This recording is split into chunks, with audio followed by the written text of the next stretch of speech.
Ini masjid lama tu 400 tahun dah.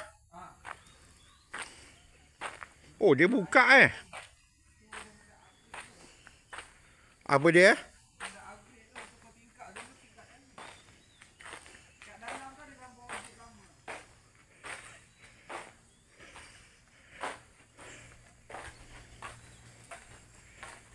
Kita cuba masuk ke dalam sekejap sebelum saya menaiki bot ke makam Sultan Tajul Arifin.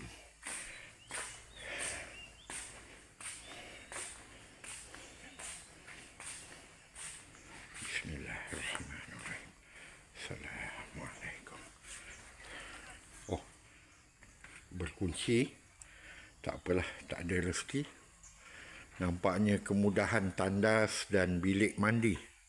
Dari sini nampak amat memuaskan. Oh, ada sebuah kubur di sini, tak pasti. Assalamualaikum. Ya Allah. Assalamualaikum. Ratusan tahun mungkin. 2, 3 atau 400 tahun tiada bernama. Hanya batu sungai sahaja. Okey. Ji dah menunggu di jeti. Kita akan naik bot untuk ke pulau.